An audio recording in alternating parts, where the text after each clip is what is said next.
সুপ্রিয় শিক্ষার্থী, আসসালামু আলাইকুম। Shimul memorial north south school and college কর্তৃক আয়োজিত অনলাইন ক্লাসে সকলকে স্বাগত। আশা করি সকলে ভালো আছো। আল্লাহর অশেষ রহমতে আমিও ভালো আছি। আজকে আমাদের নবম শ্রেণীর গার্হস্থ্য বিজ্ঞান ক্লাস নিয়ে আমি এসেছি। আজকে আমাদের অধ্যায়ের নাম হচ্ছে গৃহ সম্পদের ব্যবস্থাপনা। এটি আমাদের চতুর্থ অধ্যায়। তার যে পাঠ 1 এবং 2, এই 1 এবং 2 এর উপর আমাদের আজকের ক্লাসটি অনুষ্ঠিত হবে।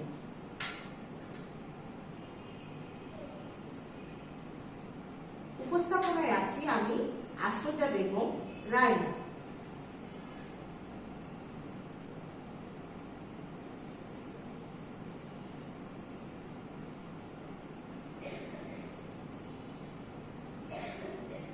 প্রথমে শিক্ষার্থীরা দেখো, শিখন ফলে আমি কোন কোন বিষয়গুলো তুলে ধরেছি তোমরা খেয়াল করো। যে বাজেট কি জানতে পারবো, বাজেটের প্রয়োজনীয়তা জানা যাবে, বাজেটের যে খাত রয়েছে সেই খাত সম্বন্ধে জানতে পারবো, বাজেট তৈরির নিয়ম কি এবং কিভাবে বাজেট তৈরি করতে হয় সেটা সম্বন্ধেও আমরা আজকে জানতে পারবো।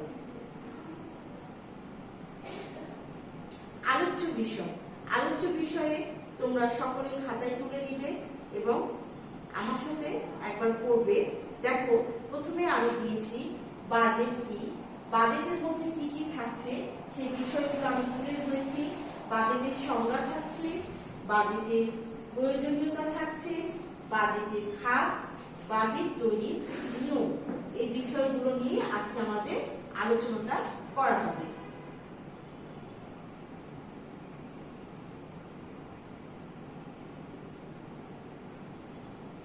প্রথমে খেয়াল করো যে বাজেট কি এবং বাজেট কাকে বলে, এই সংজ্ঞাটা আমরা জানি। দেখো, এখানে আমি স্লাইডে প্রদান করেছি, স্লাইডে তুলে ধরেছি যে বাজেট হলো অর্থ ব্যয়ের পূর্ব পরিকল্পনা। আমরা যে অর্থটা রোজগার করি সেইটার ব্যয়ের যে একটা পূর্ব পরিকল্পনা থাকে সেটা আমরা বাজেটের মাধ্যমে করে থাকি। আরো স্পষ্টভাবে বলা যায়, নির্দিষ্ট সময়ে আয় ও ব্যয় ও সঞ্চয় করার পূর্ব পরিকল্পনা হলো বাজেট। তাহলে আমরা নির্দিষ্ট সময়ের মধ্যে যে আয়টা করে থাকি সেটা আবার ব্যয়ের একটা পরিকল্পনা এবং সেটা ভবিষ্যতের জন্য সঞ্চয় করার যে পূর্ব পরিকল্পনা সেটাকেই বাজেট বলা হচ্ছে। বাজেটে সম্ভাব্য আয়কে কোন কোন খাতে কোন কোন সময়ে কি পরিমাণে ব্যয় করা হবে তা লিখিত বিবরণ থাকে। তাহলে বাজেট তৈরির সময় কোন খাতে কিভাবে আমরা অর্থ ব্যয় করব এবং সেটা কিভাবে সঞ্চয় করব সেই বিষয়টা নির্ধারণ করা থাকে। এবার খেয়াল করো যে বাজেটের প্রয়োজনীয়তা। বাজেট করলে একটি পরিবারের কি কি সুবিধা হতে পারে, এর প্রয়োজনীয়তা কি আমরা জানি। বাজেট পরিবারের আয় ও ব্যয় সম্বন্ধে ধারণা দেয়। আমাদের প্রত্যেকটা ব্যক্তি কতটুকু আয় করছি এবং কতটুকু পরিবারের জন্য আমরা ব্যয় করতে পারি সেটা আমরা বাজেটের প্রয়োজনীয়তা আমরা বাজেট করার মাধ্যমেই জানতে পারব।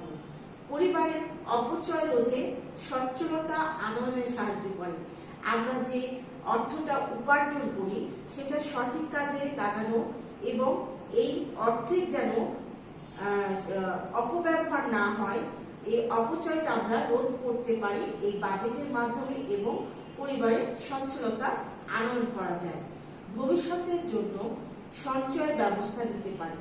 বাজেটের মাধ্যমে আমরা ভবিষ্যতে কি অর্থ জমাবো বা কতটুকু জমাতে পারি সেটা আমরা সঞ্চয় কিভাবে করব সেটাও জানতে পারবো। গুরুত্বপূর্ণ চাহিদাগুলো অগ্রাধিকার দিতে পারবো।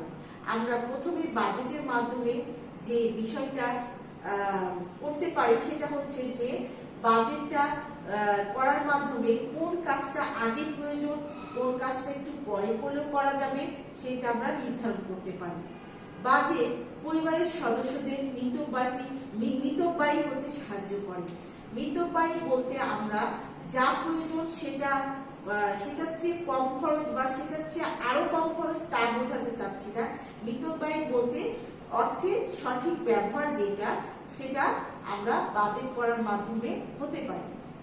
বাজেট করে অর্থ ব্যয় করলে সময় ও শক্তি সাশ্রয় হয়। বাজেট পরিবারের সদস্যদের সকল চাহিদা পূরণ করে তাদেরকে সন্তুষ্টি দিতে পারে। যদি সঠিক বাজেট তৈরি করা যায় এবং এর মূল্যায়নটা সঠিকভাবে করা যায়, তাহলে আমাদের পরিবারের প্রত্যেকটি সদস্য এতে উপকৃত হতে পারে। এবার খেয়াল করো যে বাজেটের যে খাত রয়েছে সেই খাতটি আমি এখানে তুলে ধরেছি। আমরা পড়লে জানতে পারবো যে বাজেটের খাতগুলো কোনগুলো। প্রকৃত বাজেট প্রস্তুত করার সময় কোন কোন খাতে অর্থ ব্যয় করতে হবে সেগুলোকে স্থির করে নিতে হবে। পারিবারিক জীবনযাপনের ক্ষেত্রে ব্যয় করতে হয় সেগুলোই বাজেটের খাত হিসাবে পরিচিত। পারিবারিক জীবনযাপনের যেসব ক্ষেত্রে আমরা অর্থ ব্যয় করি সেগুলোই হচ্ছে বাজেটের খাত। সেই খাতগুলো কি কি এবং কোনগুলো হতে পারে সেটা নিম্নোক্ত ভাবে আমি সাজাই দিয়েছি। খেয়াল করো শিক্ষার্থীরা সবাই। খাদ্য, বাসস্থান, বস্ত্র, চিকিৎসা, সদস্যদের ব্যক্তিগত কার্যাবলী, অন্যান্য খরচ এবং সঞ্চয়। খাদ্য, বাসস্থান, বস্ত্র, শিক্ষা, চিকিৎসা, সদস্যদের ব্যক্তিগত কার্যাবলী, অন্যান্য খরচ, সঞ্চয়, এগুলো প্রত্যেকটি খাতে আমাদেরকে অর্থ ব্যয় করতে হয়।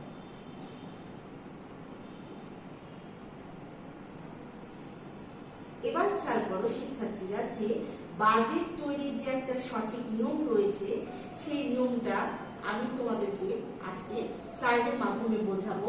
দেখো এখানে প্রথমে দেওয়া হয়েছে যে বাজেট তৈরির নিয়ম।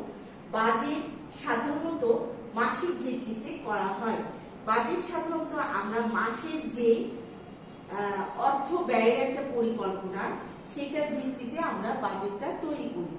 তাই মাসের সম্ভাব্য যে মোট আয়, আমরা যে মোট টাকাটা উপার্জন করি সেটা আগে নির্ধারণ করে নিতে হবে যে সেটা কত টাকা।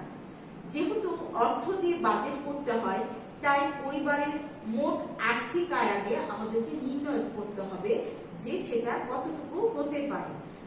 যে সময়ে বাজেট করা হবে সে সময়ে পরিবারের সদস্যদের প্রয়োজনীয় দ্রব্য ও সেবা কর্মের একটি তালিকা নির্ধারণ করতে হবে।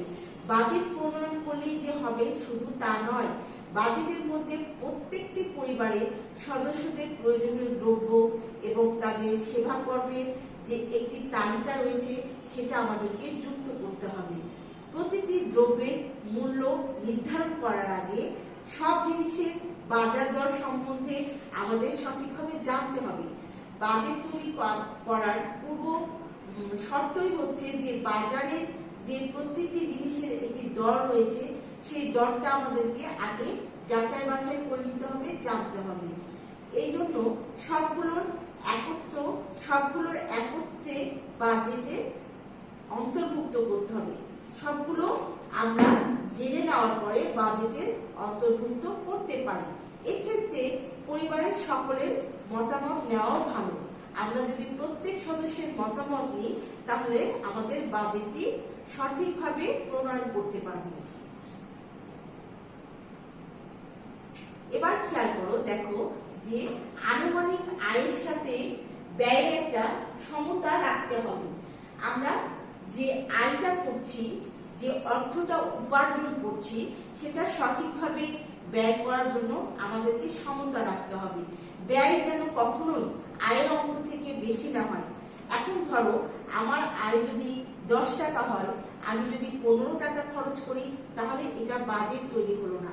তাহলে আমাদের প্রত্যেককে আগে খেয়াল করতে হবে যে আমার আয় কতটুকু, সেই পরিমাণে আমার ব্যয়টাকে নির্ধারণ করতে হবে। তবে পারিবারিক আয় বাড়িয়ে অথবা খরচের পরিমাণ কমিয়ে এই অবস্থার মোকাবেলা করা যায়।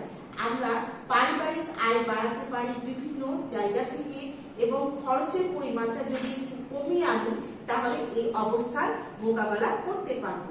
কোন খাতে কত ব্যয় করা যাবে তা নির্ধারণ করতে হবে। আমরা খাদ্য খাতে কতটুকু ব্যবহার করব, বস্ত্র খাতে কতটুকু, চিকিৎসা খাতে কতটুকু, সবকিছু আগে নির্ধারণ করে নিব, তাহলে আমাদের সুবিধা হবে।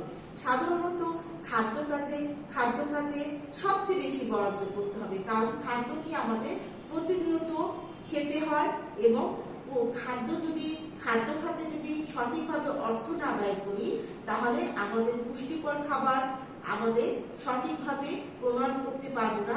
আর পুষ্টিকর খাবার গ্রহণ না করলে আমরা শারীরিকভাবে সুস্থ থাকতে পারবো না। সুতরাং আমরা খাদ্য খাতে একটু বেশি অর্থ ব্যয় করব। আয় যত বাড়ে শতকরা হারে খাদ্য খাতে ব্যয়ও তত কমে যায়। সাধারণত সর্বনিম্ন বরাদ্দ দিব আমরা সঞ্চয়, চিকিৎসা ইত্যাদি খাতে।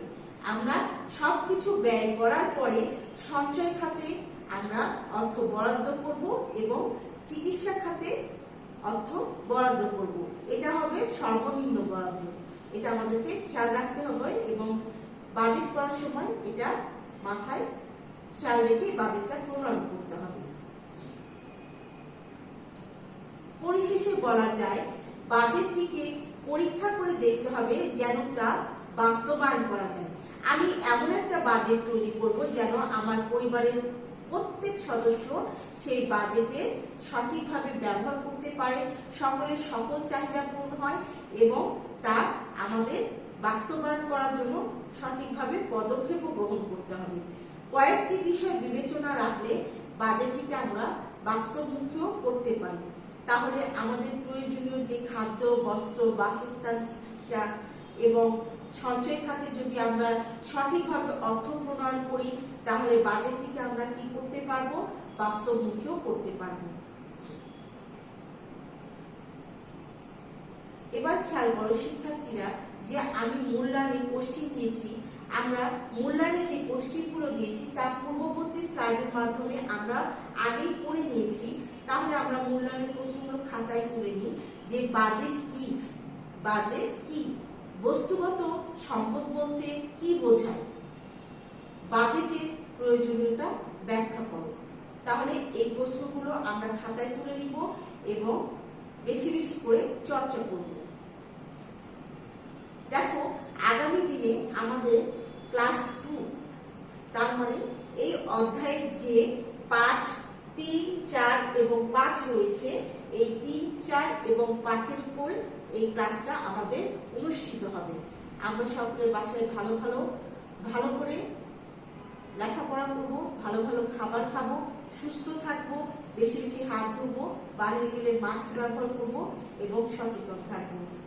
তাহলে সকলকে পরবর্তী ক্লাসে আমন্ত্রণ জানিয়ে আমার ক্লাসটি এখানেই শেষ করছি। সকলকে ধন্যবাদ।